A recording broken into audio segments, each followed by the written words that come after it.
Welcome to Ambitiosa, the exclusive behind-the-scenes show of the one and only Jossa and Curtis. We're giving you another interesting episode as we joined Anne on the special press conference for her newest movie, The Gifted.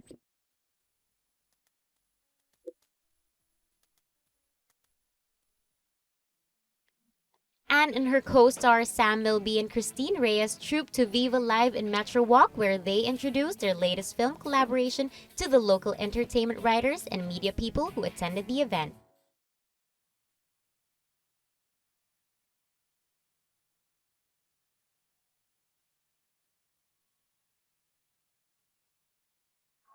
Yes, naalala ko pa kayo mag-chika. Magandang gabi po ulit sa inyong lahat. Thank you for coming here.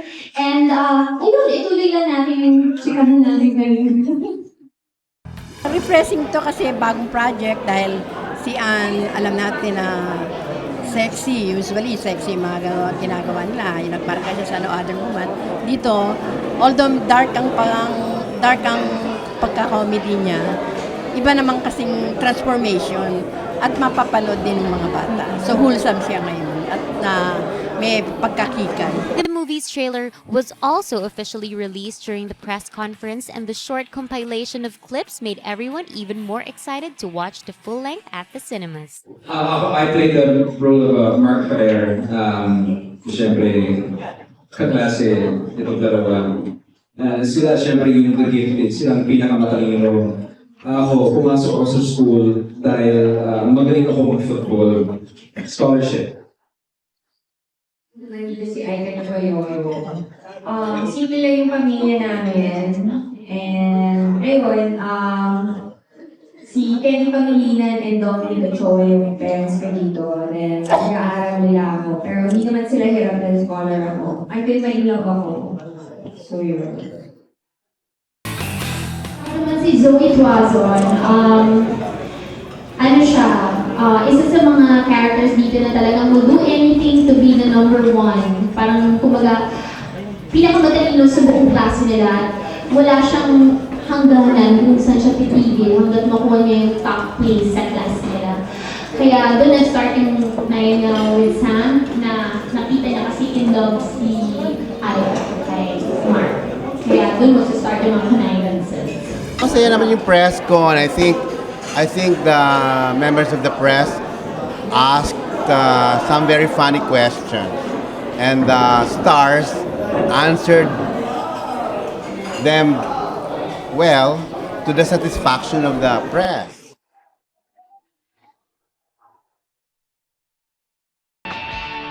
Based dun sa kwento ng film, do you think gifted children live normal lives or they're just queer people trying to?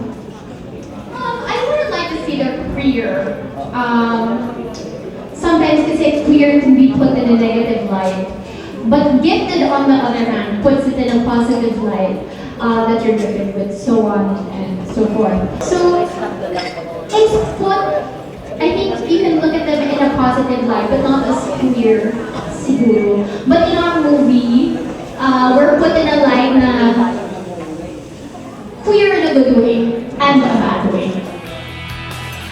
Nakakatuwa rin kasi magsasama uli si Anne Curtis tsaka si Christine Reyes kasi 'di ba? Napanood na natin sila sa super sampalan ng mga pelikula katulad ng yung No Other Woman. So parang sabi ko parang masaya namang makita sila na medyo sa masayang pelikula naman. Tapos nagkakatuwaan sila. Tsaka for a change hindi sila masyadong glamorous sa ibang eksena. So parang mas mapapalapit siguro sila sa mga tao pag pinanood to. So, ako personally, excited din ako makita kung ano ang development ng storya. Kasi sabi nga niya kanina sa press con, hindi naman daw to linear na pangit sila, tapos gaganda sila. So, tignan natin, kumbaga parang bigyan natin ng pagkakataon kasi mukhang maganda naman yung pelikula. I think for me, in general, yung downside lang nila is lahat ng mga tao, iba yung tingin sa kanila, positive, negative.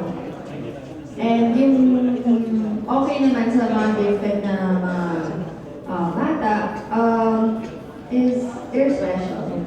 They're one of a kind. Una ko nang nakita yung trailer bago pa ako pumunta dito. At masaya pala siya talaga. Siyempre parang hindi naman natin maaaring kalimutan na Chris Martinez is very sikat na siya for very beautiful movies before, di ba? Like, Here Comes the Bride. So, parang doon pa lang sa pangalang Chris Martinez, sobra ng exciting panoodin. Direct Chris Martinez is a genius. Siya na yung director. Totoo, napakaganda ng script niya. Siya yung totoong director. Sayang wala siya dito para marinig. Okay. Pakitote na lang ako. Okay.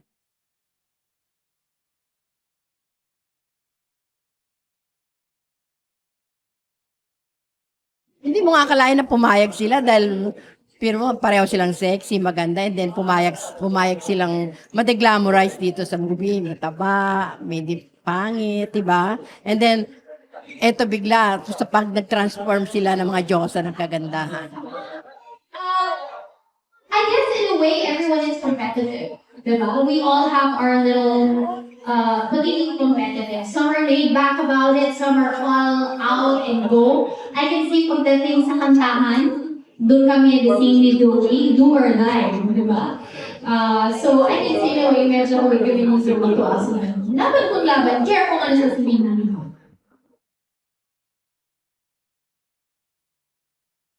Stay tuned, and Bishosa will be right back.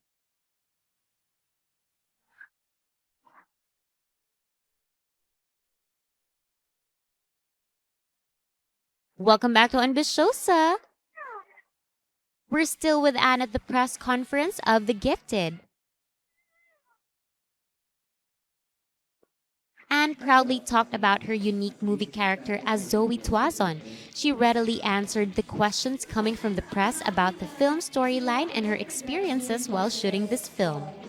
An amazing experience. It did take a lot of energy from all of us kasi tuloy nga lang kwento ko kanina, we had to even put this movie on hold for a while because priority namin yung Jezebel noon na hand-to-mouth, everyday taping. Alam kayo nga, go, di ba? Buti na lang yung tag-ulan. So, finally, as soon as we were done with Jezebel, we were able to get back to our characters here in The Gifted. So, Ibang-iba naman. So parang, syempre nakakaano naman na puro slapstick na lang mapapanood natin. Basta comedy, kailangan magpaluan ng ulo or parang maghabulan or magpupunta sa beach, tas kakanta. Parang maiba naman. So, tsaka parang feeling ko, for beautiful actresses like Anne Curtis and Christine Reyes, to let their hair down and just do this project is very interesting, di ba? So, iba naman. So, natutuwa rin ako kasi si Anne, as an artist, sumusubok siya ng iba-ibang character. Hindi naman porke naging successful yung No Other Woman, yun na lang parati gagawin na, yung parang sexy, vampy, parang ginawa niya naman ng twist ito. So, maganda yung project. So, based on the trailer and based on this press con, interesado ako manood. Actually, I would agree with that. Hindi, para sa akin kasi hindi naman yung tipong normal na comedy, Filipino comedy kasi yung mga Filipino comedy, mas slapstick. This is not that kind of movie. This is it's a smart, it's a dark, sexy comedy and may mga twists din. So, don't expect yung tipong slapstick comedy here. It's a really well-written script and Direct Chris, yun din ang maganda kasi si Direct Chris ang writer and director. So, alam niya yung vision, alam niya yung gusto niya, and he will put that in the way he directs also. The mood during the press conference was very light and friendly as the press people kept the questions coming and as Anne, Sam, and Christine answered them as best as they could. Anong tsura mo sa The Gifted? At saka sa pagkakataon ba yan na okay lang sa'yo na tumaba ka, lumuha ka rin. Siguro sabi ko nga after 4 kids or mga 5 kids, baka ganun. Okay You never know, di ba? Okay lang. At least nag-cake pa rin ako. I made some comments and some questions. Whether the suits that they wore during the shooting became uneasy for them the whole time. And they said, it was, really. Kung masaya ka naman and you're comfortable in your own skin, okay lang. Kung ayaw mo, mag-workout ka, di ba? Take care of yourself. Pero nasa sa'yo naman yun, decision mo yung katawan mo yun. Pero, Ang hirap, naranasan ko yung hirap pala when you're really that big. Hirap ka makatayo, hirap ka maglakad. Napagdaanan ko talaga kung anong mangyayari sa akin if ever I get that. Mas maganda ngayon, sabi nga nila, di ba? 4 years sila nung naghiwalay noon. So ngayon, mas on friendly basis ang kanilang working relationship. Wala nang ilangan. Komportable sila. Sa movie, gifted naman. Ito, as co-actor mo dyan sa... Gifted siya. Magaling umarte. Mahusay. Lalo na dito. Ano pa mga gifts meron siya? Mga gifts? Na-appreciate mo. Mabait siya. Pagmahal. Oo, mahilig magbigay ng kape. Mahilig maglibre yan sa set eh. Kaya gifted. Sobrang gifted. Sobra. Starting over again as friends. Diba? Kasi ang tagal eh. So, parang no beginning nangangapa. Pero I think we started first the gifted muna bago nag-Jezebel. Nag-gifted na. Hindi, Jezebel. Kasi yung one day na shooting before Jezebel was with Okay. Jezebel. You were able to set aside their personal, parang kung ano man yung nangyari sa kanila before, tapos they're professional enough to do this project. Ako rin naman siguro pag na-offera ng ganitong role, parang hindi ka rin tatanggi kasi ang ganda ang ganda ng project. So, naiintindihan ko rin naman yung desisyon nila. Nakakatuwa lang na parang, yun nga, ginawa nila to, tapos they're okay now na parang walang bitterness kaming nakikita sa kanila during the press con. So, masaya. Nakasakit yung pakihilig na yun. Kaya, 4 years bago siya naging friend at ulit. Ano na yun? Sa past na yun. Okay, thank you. Thank you.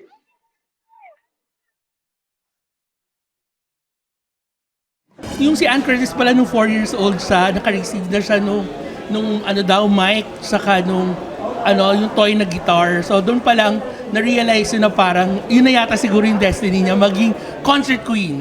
So nakakatuwa yung ganung kwento niya. One thing that I'll never forget was when I was 4 years old, my father gave me and my mother gave me a microphone stand, a guitar, tas yung parang yung... Pinost mo yan, no? Pinost ko yun. And I'll never forget it. Kasi who would have known that from the time I was 4 years old, Ano ba yung punta na ito? ito pala magiging future ko, entertainment industry. Diba yung, how ironic, the irony of it all, na 4 years old, tapos yung picture talaga, sumising ako with the guitar, proud na proud yung father ko doon sa tabi and my mom. So, I think that's one of the greatest gifts that I'll never forget from my parents. Kasi, tapos nakapag-concert, wow, di ba? Who would have thought? Na parang that's one thing my dad also said, you remember when we gave you this? Kasi it somehow led me to where I am today. Parang inaasahan na natin from Ann Curtis na blockbuster siya kasi katulad ngayon, di ba sabi nga nila, nag-press con tayo, nag-trending kagad sa Twitter. So parang I'm sure lahat ng fans ni Ann will support her for this movie. Tsaka parang masaya rin makita si Ann sa sine, di ba? Sa big screen. So even if nakikita na natin daily sa TV, maganda pa rin makita siya sa sinihan. Kasi nga, doing something different para naman maiba, di ba? Stick around, more of this enlightening press conference when Ambisyosa returns.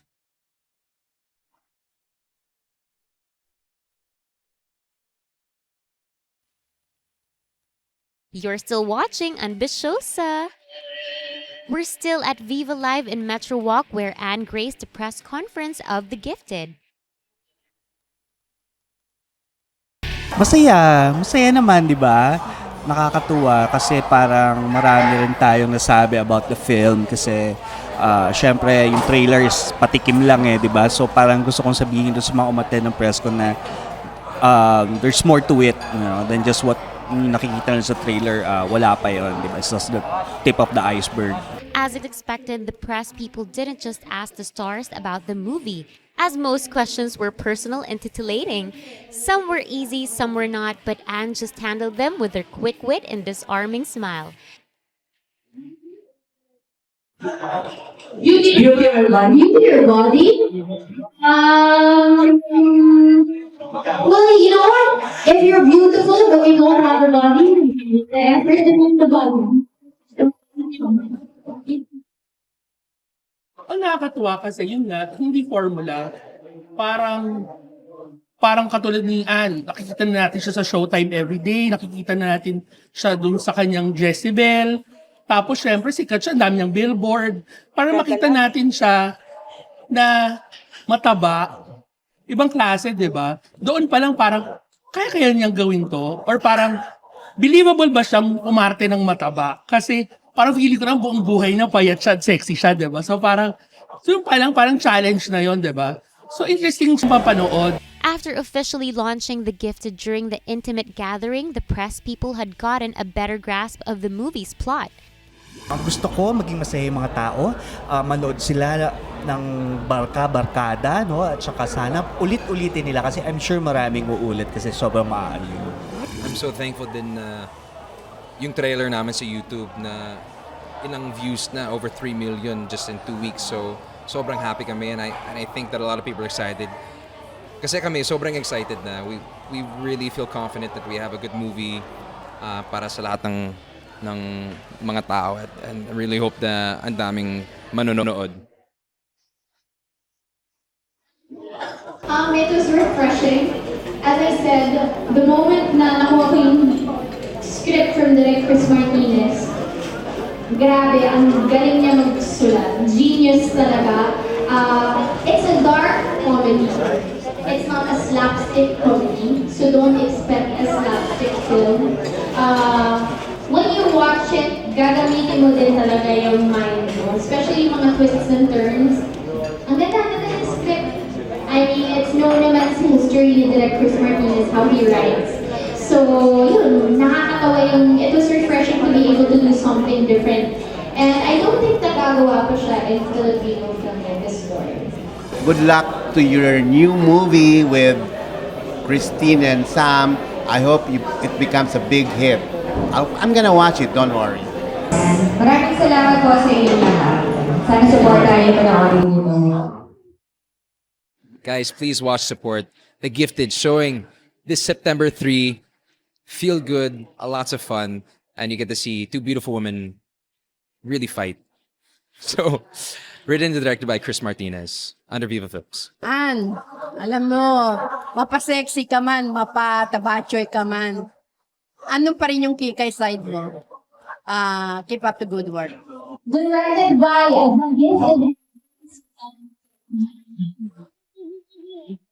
Congratulations, Anne, for this project. We're so happy na you tried a different role this time. So sana in the future you'll challenge yourself to do more projects like this. Congratulations. Judging from their reaction, the press really liked the comedy of this movie, which is dark and sexy. Manood po kayo ng The Gifted, showing na po sa September 3 in more than 100 theaters nationwide, starring Ann Curtis, Christine Reyes, and Sam Milby. The Gifted, September 3. Salamat. Thank you sa lahat ng mga followers as early as now.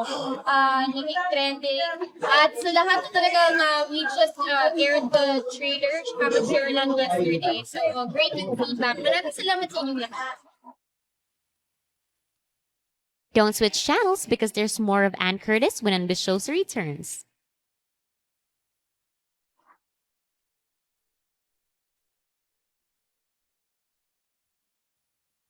We're back here in Ambisyosa. After the press gathering, we also followed Anne to the production set of PBO and Viva Home of the Stars, Anong Ganap. And then just happened, so we had to be afraid. Finally, we oras kaya tapos na natin. It was very exciting kasi makikita mo yung love triangle kagad ng tatlo. Pero behind the scenes also kung paano sila, how they work together for the movie The Gifted. And I actually interviewed them for Viva show na Anong Ganap. And they all seem that they all had fun and worked together well naman. Hosted by Femela Baranda, Anong Ganap features the latest and most exclusive showbiz stories and features on your favorite Vivo artists. I think this movie will really show that the Philippine audience is ready for this kind of comedy and this kind of a movie plot. And even the visual effects or visual of this movie, maganda talaga yung paggagawa ng prosthetics. It shows that the movie industry in the country is really improving now. And aside from that, syempre, napaka witty and funny nung mga pinakita sa trailer. And as they said nga yung mga artista natin, ni Anne, ni Sam, tsaka ni Christine, it's a sexy comedy. So it's a different, sexy dark comedy. So medyo kakaiba siya. And I think we're all ready for that. We're hungry for that kind of plot. It was a genius script. Nung pinasa ko siya sa Goa, kakaiba naman. Parang hindi siya yung typical mistress or rom-com or comedy slapstick. It was a smart script written, of course, and directed by the genius director. I can see Anne in Zoe's talaga character kasi parang she's very witty but funny and sexy. So parang both sides na napakita na parang she can also be cunning or medyo parang dark, pero she can all be super sweet and nice. So I think she portrayed every role of Zoe or every character of Zoe very well here. So talagang exciting yon. Tsaka we will see Anne in a different size. We caught Anong Ganap's taping for their The Gifted special episode with one-on-one interviews with Anne and her co-stars Sam and Christine. Okay, from the very beginning. Oh, okay. Akala niya lang dahil sa hinura niya, mamagit siya. Hindi. Very beginning. Yeah, from the very beginning. Anne naman is not scared of being de-glamorized. Di ba pa lang before, Kampanerang Cuba, mga ganyan. She's not scared to get into different roles, Jezebel. And I think the only challenge that she went through for this is the heat. Kasi mainit daw talaga yung prosthetics. But aside from that, I think she enjoyed it. And we can see it on screen that she really enjoyed it. Even after the long press conference and the Anong Ganap interview, Anne's energy was still very vibrant. Okay naman, we had fun. If you can see the show, para lang kami nag-usap sa over coffee. So please watch na lang Anong Ganap, The Gifted special episode. And I'd like to invite all of you to watch The Gifted. It's a film that's full of dark laughs, dark humor, something different, not slapstick, something that will get you thinking with an amazing twist. So please watch out for The Gifted, showing on September 3, starring yours truly, Sam Melby, and of course Christine Reyes, directed by the genius and the gifted himself, Director Martinez. Congratulations in advance, and I wish you all the luck and blessings kung ano pa yung talaga yung mga wish mo. But as I've asked, parang wala pa siyang mahiling now because she's so blessed. So just stay happy and stay pretty and beautiful. So don't forget to catch The Gifted at the cinemas and be amazed by Anne's transformation from fat to sexy Zoe Tuazon. That's it for now. Thanks for watching. Join us again next week, only here in Anshosa.